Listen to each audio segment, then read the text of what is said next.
Hello, my name is Ryan Whitmore, 40 years old, currently a Master Sergeant in the United States Army stationed at Fort Carson, Colorado. If you ask me where I'm from, I'll say Rockford, Illinois, but don't expect me to wax nostalgic about it. Rockford to me isn't a hometown to cherish. It's a long, cold shadow that always tries to pull me back just when I think I've broken free. I grew up in a family where love, if it existed at all, came with conditions, and I, the eldest son, never seemed good enough to be loved without having to prove myself. Our house sat at the end of Chestnut Street, in an old working-class neighborhood where rusted tin roofs creaked every time the wind blew. My father, Douglas Whitmore, was a mechanic, a tall man with rough hands and a piercing stare that could make anyone tremble. He took pride in the Whitmore name, as if we were descendants of some great general, though in reality we were just ordinary laborers scraping by on sweat and bitterness. My father wanted everyone to respect him, and he placed that expectation on the shoulders of his two sons, me and Derek, my younger brother, 4 years my junior. But his expectations weren't fair. With Derek, he was gentle, indulgent, as if my brother was the only light in his life. Derek could mess up, act out, or squander money, and Dad would always make excuses. "He's young, he needs time," he'd say, even as Derek grew into a lazy, debt-ridden 36-year-old who did nothing but cause trouble. Me? I was the one lacking leadership qualities, according to Dad. Every time I tried to do something, whether it was getting good grades at school or fixing an old bike in the garage, he'd look at me with suspicion as if I was trying to show him up. My mother, Marjorie, was a supermarket cashier, a petite woman with once blonde hair faded by years of exhaustion. She lived in silence, like a faint shadow in our home. She never argued with Dad, no matter how much he yelled or threw things. I used to think she loved me, but her love was as fragile as morning dew. Whenever I needed her to stand up for me, she'd just bow her head, muttering something about keeping the peace. Peace. To me, that was just her way of siding with Dad and Derek, leaving me to face every injustice alone. I vividly remember one evening when I was 15, sitting at the dinner table with a bowl of cold soup. Derek, 11 at the time, broke Mom's favorite vase, a rare keepsake from Grandma. I had warned him not to mess around, but he just laughed, tossing a rubber ball that shattered the vase. When Dad stormed in, he yelled, but not at Derek. He turned to me, pointing in my face. "Can't you keep an eye on your brother?" "Useless." I tried to explain, but he only got angrier. Derek sat there, smirking, as if he knew he'd never be blamed. That moment carved itself into my heart like a wound that never heals. Growing up in that family, I learned to stay quiet, not because I had nothing to say, but because no one wanted to listen. I studied hard, did odd jobs to earn pocket money, and dreamed of escaping Rockford one day. But that dream wasn't easy. My parents didn't have money for college, or rather, they didn't want to. "College is expensive, just work in a factory like me," Dad said, his tone commanding. Meanwhile, Derek got new clothes, basketball lessons, even though he was never serious about anything. When I was 20, I stood in front of the mirror in my tiny room staring at my face. Tired eyes, short brown hair, and a decision that had been brewing inside me. I couldn't stay there another day. I had quietly researched the military, reading every pamphlet I could find at the recruitment center. That night, I came home and called the family into the living room to announce my decision. Standing in the middle of the room, hands clasped tightly, I tried to keep my voice steady. "I've decided to enlist," I said, looking straight at Dad. "I'm joining the U.S. Army. I want to build my own future." Silence. Then Dad burst out laughing, a cold, cutting laugh that stabbed at my heart. "Enlist?" he sneered, his eyes gleaming with contempt. "What do you think you'll do in the military, Ryan? A nobody kid who's not smart enough for college, now dreaming of being a soldier? You'll quit in a month like everything else you've ever done." He stood up, stepping toward me, his breath reeking of beer. "You don't have the guts to be anything great. Don't embarrass the Whitmore name with that stupid idea." I turned to Mom, hoping for even the smallest sign of support. But she just sat there, eyes fixed on the floor, lips pressed tight. "Mom?" I called, my voice almost breaking. She looked up, but her gaze was empty, as if she were looking through me. "Listen to your father, Ryan," she said softly, without emotion. "You're not the type to do big things. Stay here, work at the factory, it's more stable." Derek, sitting in the corner, snickered. "Wanna play hero, huh?" he mocked. "Bet you'll come crying back to Mom when the drill sergeant yells at you." I stood there, feeling the floor collapse beneath me. Their words weren't new. I'd heard the taunts my whole life, but this time they cut like razors, slicing through the last scraps of hope I had.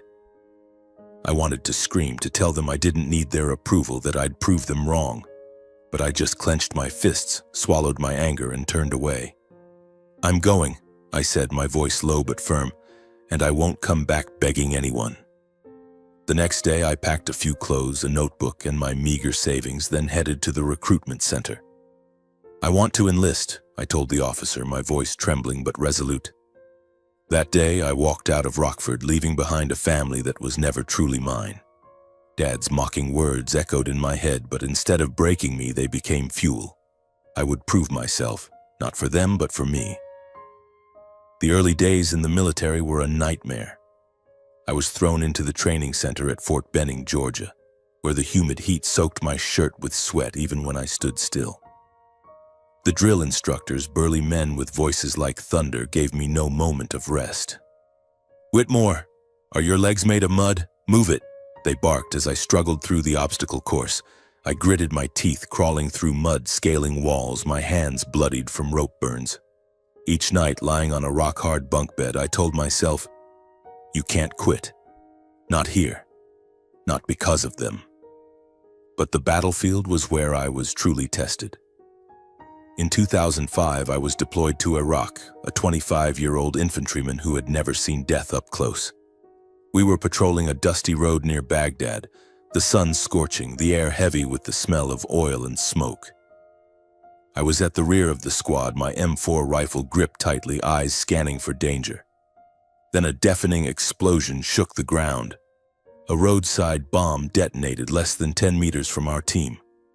I hit the dirt, ears ringing, sand stinging my face. My squadmate Ramirez was screaming, his voice drowned out by distant gunfire. I crawled to Ramirez, dragging him into a narrow alley as bullets whizzed around us. "Stay here!" I shouted, checking his wound, a piece of shrapnel lodged in his leg, blood soaking his pants. I tore off a strip of my shirt, tying it tightly around the wound, trying to recall my first aid training. "You're gonna be okay, Ramirez," I said, though my heart pounded, fearing I was lying. I looked around and saw our squad leader lying motionless a few meters away, with the enemy still firing from a distance. No one was in charge. No one was giving orders. I took a deep breath, feeling time slow down. "I'm not some useless soldier," I told myself, hearing my father's voice in my head.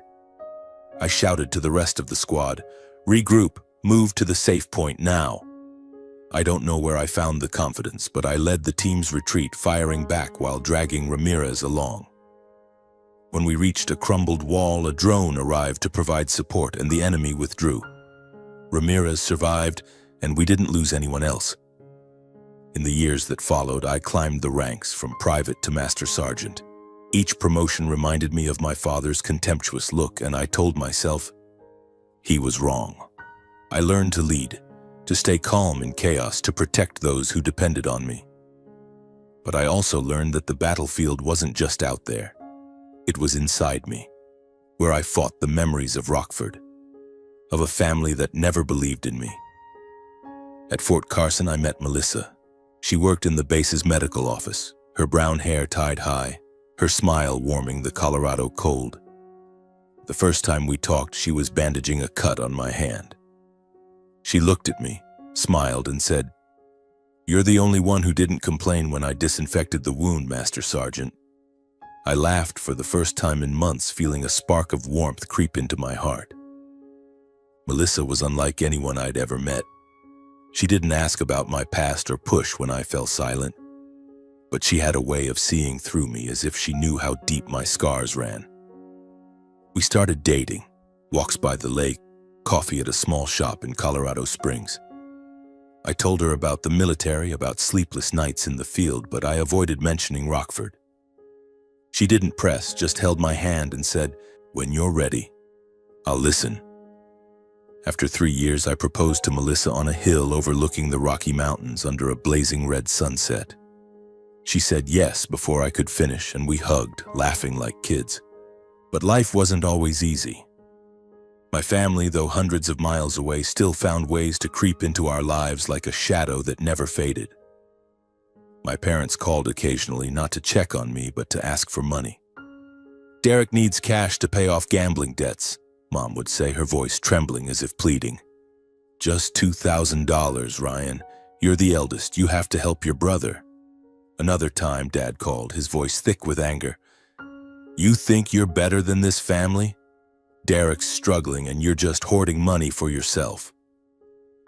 Each call was a knife to the gut. I sent money a few times, small amounts from my savings, hoping they'd leave me alone. But they never did. Derek, the spoiled younger brother, always had a new excuse. Another debt, a failed investment, or just needing cash to start over. I remember one time Mom called while Melissa and I were having dinner. "Derek got fired," she said. "He needs $3,000 for rent. Just this once, Ryan, please." I looked at Melissa, who shook her head slightly, not out of selfishness, but because she knew I was being used. "Mom, I can't," I said, my voice heavy. "Melissa and I are saving for a house." She went silent, then hung up, leaving me with guilt I knew I didn't deserve. Those calls drained me. Melissa noticed me tossing and turning at night, and she started stepping in. One night, when Mom called at midnight, Melissa grabbed the phone from my hand. "Mrs. Marjorie, this is Melissa," she said, her voice calm but firm. "Ryan's done all he can. If Derek needs money, let him figure it out. Please don't call again."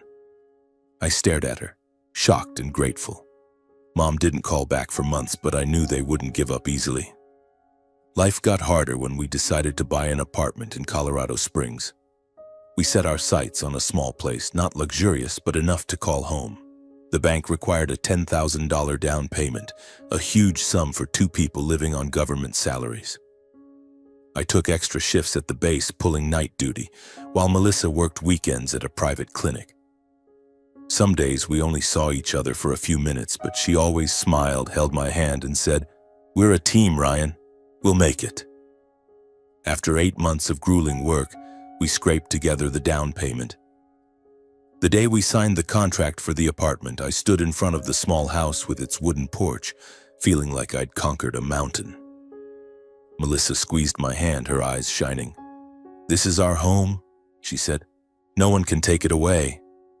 I nodded, pulled her into a hug, and felt a peace that had eluded me through all those months of hard work. But that peace, I soon realized, was more fragile than I thought. One Friday evening, after a long day training the team at the base, I sat in my small office, reviewing the week's reports. The dim fluorescent light cast a glow over the scratched wooden desk. My phone buzzed, shattering the silence. I glanced at the screen, Mom's number. My heart sank. It had been 3 years since her last call, and every time it was either to ask for money or to guilt me for forgetting the family. I let the phone ring a few more times, my finger hovering over the decline button. But for some reason, I pressed answer. "Ryan?" Mom's voice was frail, trembling, unlike her usual self. "You have to come home, Derek. He's in big trouble." I gripped the phone, feeling like a rock had just dropped into my chest. Derek. Always Derek. The little brother I'd tried to forget, just as I'd tried to forget Rockford. "What kind of trouble?" I asked, my voice dry, though I already had a hunch. Mom hesitated, then spoke quickly as if afraid I'd hang up. "He owes money, Ryan. Gambling debts, a lot of money. The lenders are threatening to sue, maybe even do something to him if he doesn't pay up. Your dad's called a family meeting and relatives are coming. You have to come, Ryan. You're the eldest." I closed my eyes, trying to breathe evenly. The eldest. The word tasted bitter. The eldest, but never treated like part of the family. "Mom, I have work," I said, struggling to stay calm. I can't just drop everything to fix Derek's mess. He's grown, you know that. There was a pause on the other end. Then her voice turned sharp, almost pleading. Don't you get it? This is family. Your dad says if you don't come, you're not worthy of the Whitmore name. Do you want us all to be humiliated? Her words hit like a punch, reminding me of Dad's mocking laugh when I told him I wanted to enlist. I wanted to yell into the phone that I owed them nothing, that I'd built this life without them. But I only said, I'll think about it, and hung up. I sat there staring at the phone's dark screen. The room was quiet, but my mind was a storm. I thought of Derek, the spoiled brother who always caused trouble and hid behind our parents. I thought of the apartment Melissa and I had worked so hard for. And I thought of Rockford, where every memory felt like a scar. But Mom's voice, the desperation in it, clung to me like a thorn. I knew if I didn't go, they wouldn't leave me alone. They'd call again, guilt me, try to drag me back into the pit I'd escaped 20 years ago. When I got home that night, Melissa was in the kitchen, stirring a pot of fragrant tomato soup. She looked up, her smile bright as always, but it faded when she saw my face. "What's wrong, Ryan?" she asked, setting the spoon down. I sat at the table and recounted Mom's call, word for word, as if speaking it aloud would lighten the weight in my chest. Melissa listened without interrupting, gently holding my hand. When I finished, she looked at me, her eyes both tender and resolute. "You don't owe them anything, Ryan," she said, "but I know you. You won't find peace until you face this. If you want to go, I'll go with you." I looked at her, feeling both gratitude and pain. Melissa was the only person in the world who truly understood me, even the wounds I never spoke of. I didn't want her to step into the mess of my family, but the thought of her by my side gave me the strength to face anything. "You don't have to come," I said, but she shook her head. "We're a team, Ryan. If you're going to Rockford, I'm going with you." The next morning, I requested a short leave. My commander, Colonel Harris, peered at me over his thick glasses, eyebrows raised. "Family, Whitmore?" he asked, his tone skeptical. I nodded, offering little explanation. He signed the leave form but added, "Don't let personal matters affect your work. You're one of my best." His words were both encouragement and pressure. I knew I couldn't let the base, my team, or myself down. But I also knew Rockford was waiting, and it wouldn't welcome me with open arms. The flight from Colorado Springs to Chicago was short, but to me it felt like a century. Melissa sat beside me, her hand clasped tightly in mine, saying nothing. I stared out the plane window, watching white clouds drift by, wondering what I was doing. Why was I going back? To save Derek? To please my parents? Or just to prove I wasn't the kid they belittled 20 years ago? I had no answers, but with every mile closer to Rockford, a knot tightened in my chest. When we landed in Chicago, I rented a car and drove to Rockford. The familiar road stretched before me. Endless cornfields, faded billboards, and the dusty Midwest smell. Melissa gazed out the window, occasionally sharing stories of her childhood trips to ease my tension. But I only nodded. My mind pulled back to the house at the end of Chestnut Street. When we pulled up to the house, I barely recognized it. The paint was peeling, the front yard overrun with weeds, and the rusted tin roof looked ready to collapse. This wasn't a home anymore. It was a relic of the past I'd tried to leave behind. Mom opened the door, her face more haggard than I remembered. She hugged me, but the embrace felt lifeless, like a duty. "Thank you for coming, Ryan," she said, her voice soft. I nodded, forcing a stiff smile. Dad didn't come to greet me. I heard his booming voice from the living room talking about something. Derek was nowhere to be seen, but I wasn't surprised. He was always good at disappearing when things got bad. We stepped into the house.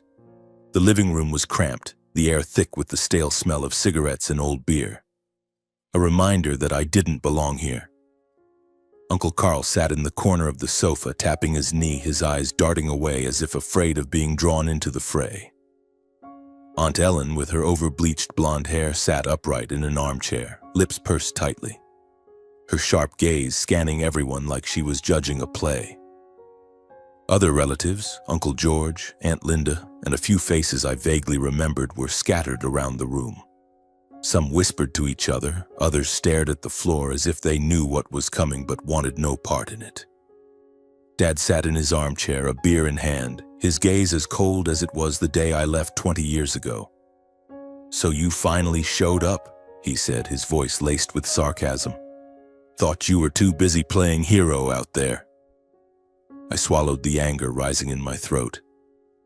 "Mom said Derek's in trouble," I replied, trying to keep my voice steady. "What's going on?" Dad snorted, slamming his beer glass on the table with a thud. "Your brother's in a bit of a mess. Gambling debts, $1 million. The lenders aren't messing around. We need money, and you're the only one in this family who can handle it." My blood ran hot. $1 million? What had Derek done with that kind of money? And why, once again, was I the one called back to clean up his mess? Melissa squeezed my hand under the table, her fingers pressing gently as if to remind me to stay calm. But inside, a storm was brewing. I knew this meeting wasn't just about figuring out how to save Derek, as Mom had said. It was a trap, a way for my parents to drag me back into the role of the sacrificial son they'd always forced me to play. And I knew if I wasn't careful, everything I'd built, our apartment, my life with Melissa, my freedom, would be sucked into the black hole that was the Whitmore family. I took a deep breath, keeping my voice steady. "I get it, but where's Derek? If this is his problem, why isn't he here explaining himself?" The room fell silent, save for the creaking of the ceiling fan.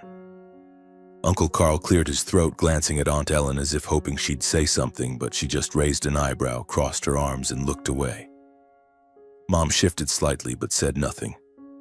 Dad's lips curled into a cold smile. "Same old Ryan," he said, "always looking to point fingers. Derek's out there trying to fix things. But you're the eldest. You have to step up. That's your responsibility." Responsibility. The word cut into my heart like a knife. I glanced at Melissa, who was still holding my hand, her eyes steady but tinged with worry. "My responsibility?" I repeated, my voice rising. "I left this place 20 years ago and built my own life. I don't owe Derek, or anyone in this room, anything. Derek made his debts, let him pay them." Mom gasped softly, her voice trembling. "Ryan, how can you say that? Derek's your brother."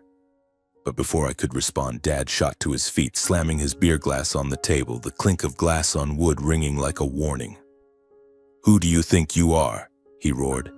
"Some grunt soldier who thinks he's hot stuff because he's got a little apartment in Colorado? You carry the Whitmore name, Ryan. You don't turn your back on family." He turned to the room, his voice dripping with theatrics. "Listen to him. The eldest son who doesn't know duty. Everyone hear this. Ryan's going to mortgage his apartment to get the money to save Derek.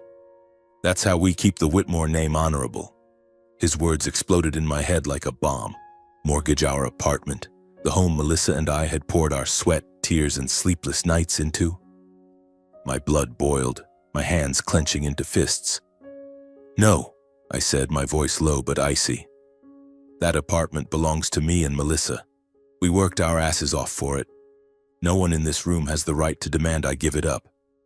Derek made his debts. Let him deal with them." The room erupted in murmurs. Uncle Carl looked up, his face flushed, muttering something to Aunt Linda, but his voice was too low to make out. Aunt Ellen let out a sharp laugh, her high-pitched voice cutting through the air. "Oh, Ryan, still stubborn as ever, huh? You think you're a hero, but you're just a soldier who can't put family first." I turned to her, anger surging. "Family? You call this a family? People who only take and never give back?" Her jaw dropped, but she didn't respond, just crossed her arms tighter, glaring at me like I'd insulted the entire lineage. Uncle Carl finally spoke, his voice shaky, as if afraid of angering Dad further. "Ryan, calm down. We just want to help Derek. He's blood. You can't turn your back on him." But his words were weak, unconvincing, and I saw Aunt Linda tug his sleeve, whispering, "Stay out of it, Carl."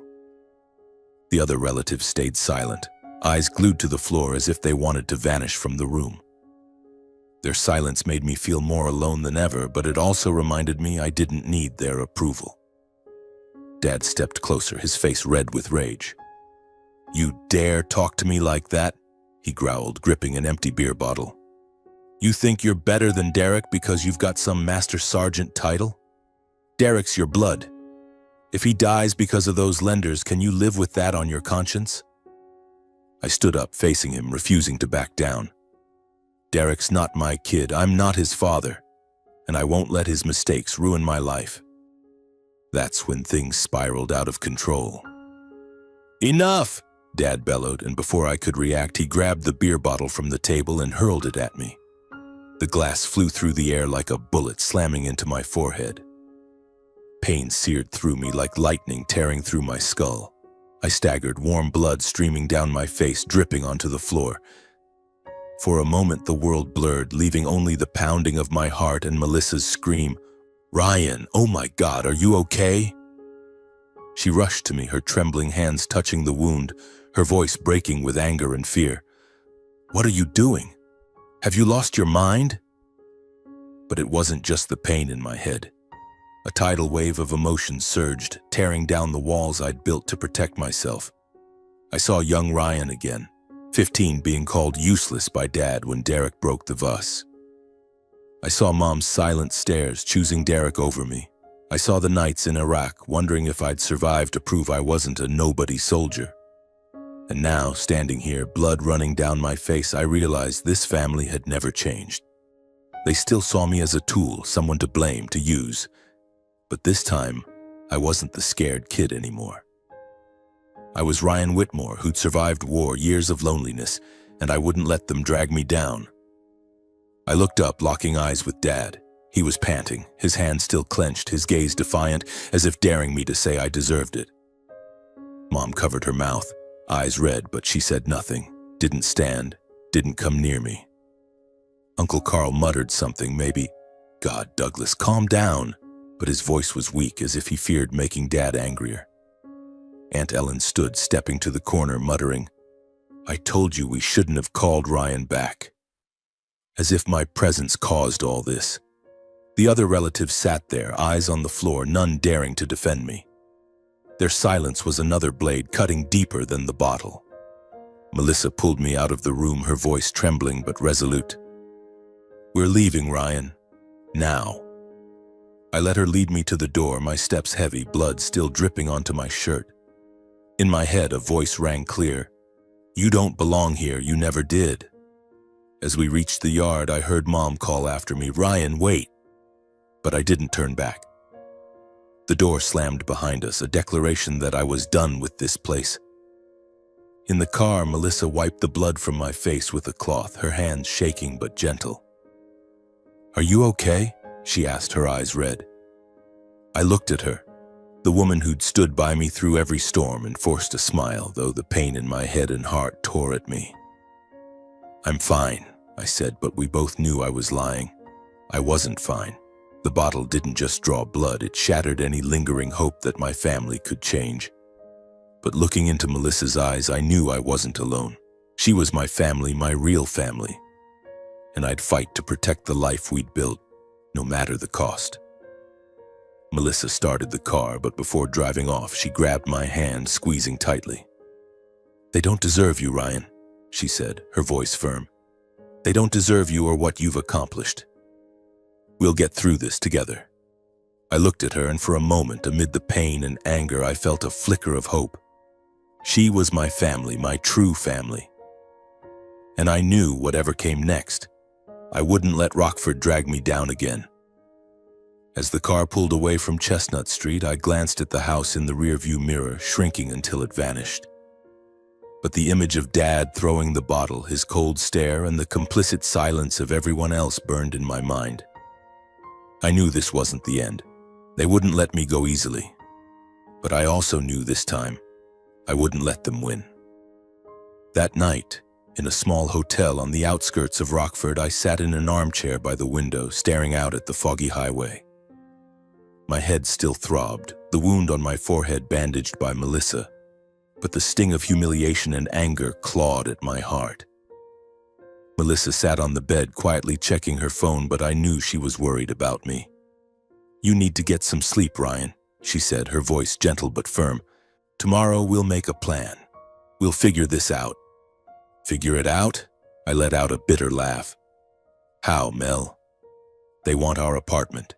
They want everything we've bled for.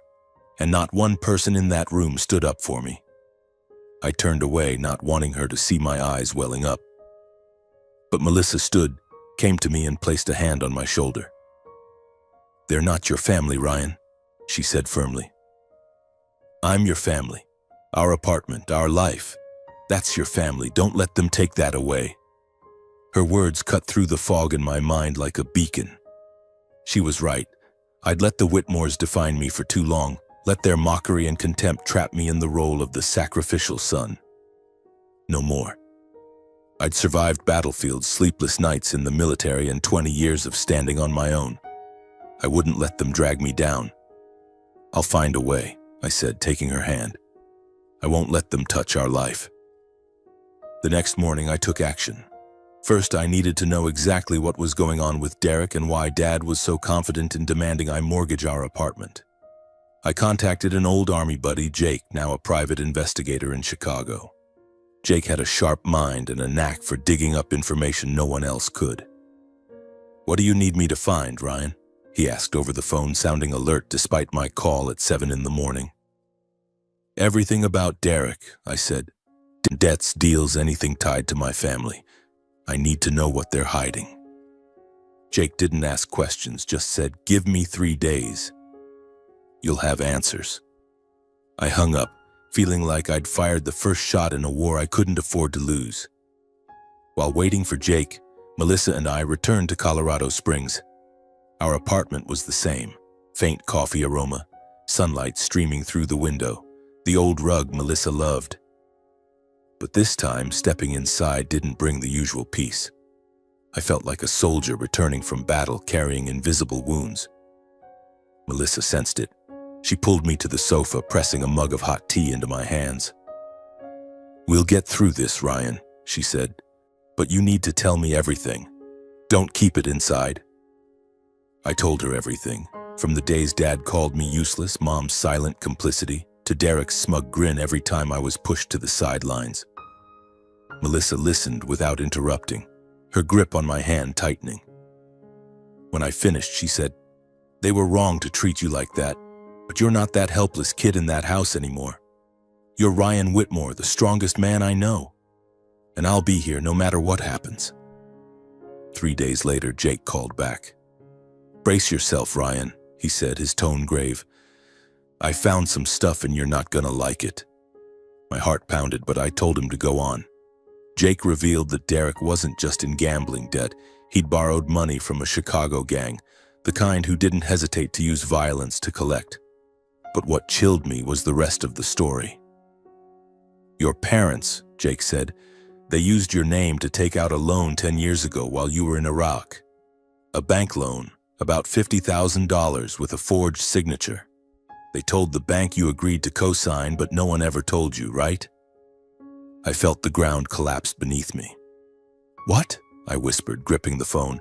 They used my name?" Jake sighed. "Yeah, and there's more. Derek sold a piece of land inherited from your grandmother. Land that was supposed to belong to both of you. He cut your name out of the deed with your parents' consent. They said you didn't care about family, so you didn't deserve a share."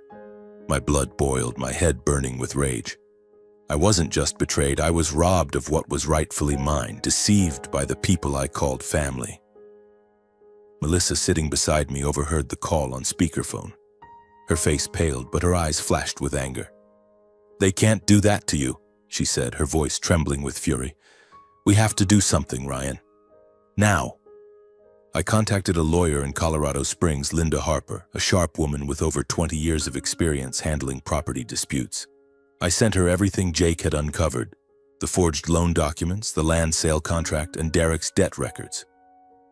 "This is serious, Mr. Whitmore," Ms. Harper said when we met at her office. "A forged signature is fraud, and excluding you from the inheritance without your consent is illegal.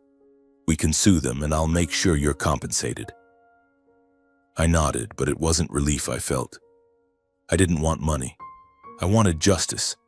I wanted them to pay for what they'd done to me. "I want to cut all ties with them," I said. "Financial, legal, everything. I don't want them to have any claim on my life anymore." Ms. Harper gave a cold smile. "Very well. I'll draft a legal notice declaring you free of any obligations tied to the Whitmore family. If they try to interfere, we'll take them to court." A week later, the legal notice was delivered to the house on Chestnut Street via courier. I wasn't there, but I could imagine Dad's face as he read it. The letter, written in Ms. Harper's sharp legalese, was clear. "Ryan Whitmore hereby terminates all financial and legal responsibilities related to the Whitmore family. Any unauthorized use of his identity or assets will result in legal action." I pictured Mom crying, Dad slamming the table, and Derek, if he was there, shrugging as always. But this time I didn't care. I was done with them. The next day, Jake called from Chicago, his voice carrying a rare hint of humor mixed with gravity. "You've stirred up a hornet's nest, Ryan," he said. "Derek's been nabbed. The lenders found him at a casino on the city's outskirts trying to gamble his way out of debt. He's in custody now, awaiting trial for fraud and debt evasion. But the bigger news is your parents. They mortgaged the house on Chestnut Street to pay off Derek's debts, scraping together $200,000. Guess what? It's still not enough. The lenders want the full $1 million, and now your parents are facing foreclosure." I sank onto the sofa in our apartment, phone pressed to my ear, a cold gust sweeping through me. My parents had mortgaged the house, the sanctuary Dad always boasted about, where he claimed the Whitmore name would forever be respected. I pictured him in the living room, his proud gaze now reduced to desperation. Mom, probably wiping tears, muttering about keeping the family together.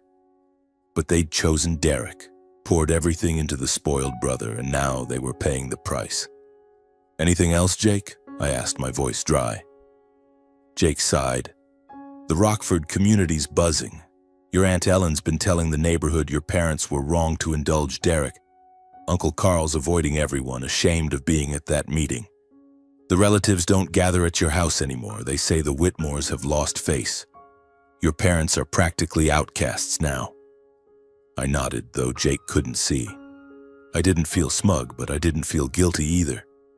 They'd dug their own grave, and I was no longer the one to fill it. I hung up, staring out the apartment window. Colorado sunlight streamed in, illuminating the old rug Melissa loved. She walked in, carrying a tray of tea and freshly baked cookies, the faint vanilla scent softening the air. "Jake called?" she asked, setting the tray on the table. I recounted everything: Derek's arrest, my parents' mortgaged house falling short, and their tarnished reputation in Rockford. When I mentioned the Chestnut Street house, Melissa shook her head, her eyes flashing with rare anger. "They made their choice, Ryan," she said. "They chose Derek. Chose that hollow pride, and now they've lost everything. You're not responsible for this." I took her hand, feeling the warmth of her small fingers. "I know," I said, "but part of me still feels empty.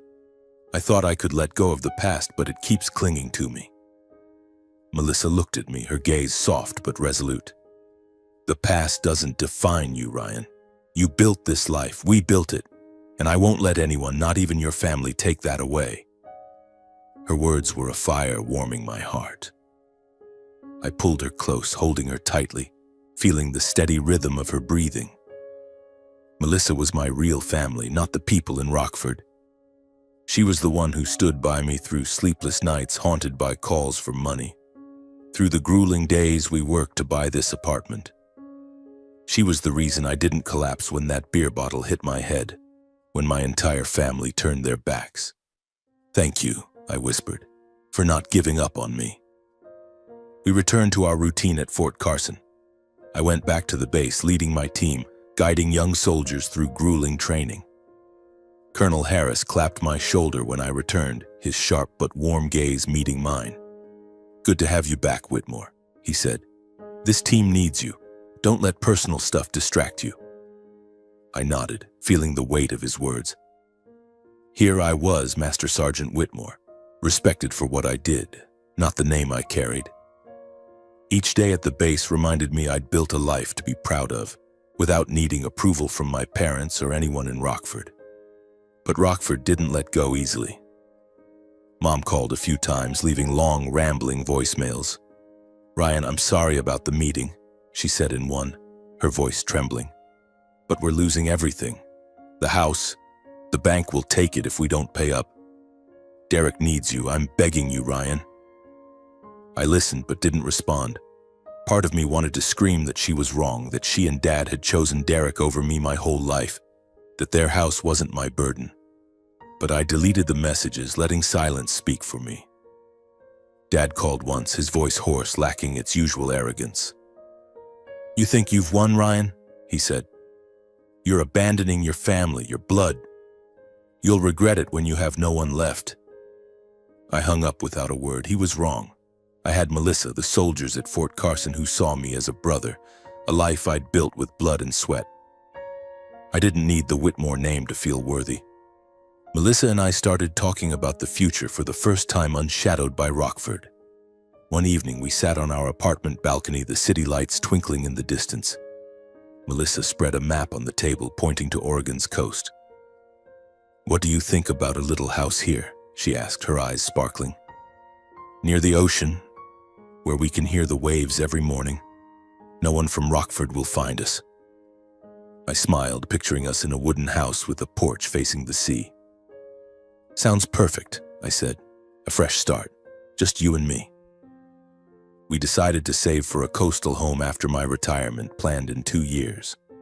Melissa scoured online photos of Oregon's beaches, showing me houses with red-tiled roofs and big windows. "We'll have a swing on the porch," she said, her voice brimming with excitement. "And a small garden where I can grow flowers." I laughed, pulling her close. "Whatever you want, I'll make it happen," I said. And this time I believed it. One weekend we drove to a real estate fair in Colorado Springs where a booth promoted coastal homes. The agent, a friendly middle-aged woman, showed us a model of a small house in Newport, Oregon. 3 bedrooms, a wide porch, and a 5-minute walk to the beach, she said. Melissa squeezed my hand, her eyes gleaming like a child's. "Can you imagine, Ryan? Waking up to the sound of waves, no more calls from Rockford?" I nodded, feeling a new door opening before us. On the drive back, Melissa turned on the radio, an old country song playing, and we sang along, laughing like Rockford. The beer bottle and the begging calls never existed. For the first time in years, I felt unburdened, like I'd shed iron shackles. My family, my parents with their mortgaged house, Derek with his debts and troubles, were no longer my weight to carry. They'd chosen their path and I'd chosen mine. One evening, as the Colorado sunset painted the sky red, I pulled out my old notebook, the one that had followed me since enlistment. It was filled with notes, training schedules, battle plans, fleeting thoughts from long nights in the field. I opened a blank page, picked up a pen, and wrote, "They called me a nobody soldier. They said I lacked leadership, wasn't worthy of the Whitmore name. They mortgaged their house to save Derek, but they failed, just as they failed me. But I'm the one who stood up to protect what matters. I built this life from nothing, from sleepless nights, from days of blood and sweat. From now on, I live not for anyone's approval. I live for me, for Melissa, for the seaside home where we'll write our own story." I closed the notebook, set it on the table, and stepped onto the balcony. Melissa was there, looking out at the city. She turned, smiled, and I pulled her into my arms. Under the sunset, I knew that no matter how painful the past, the future was ours. Rockford, with all its scars and memories, was now just a faint speck in the rearview mirror of my life. And I, at last, was free.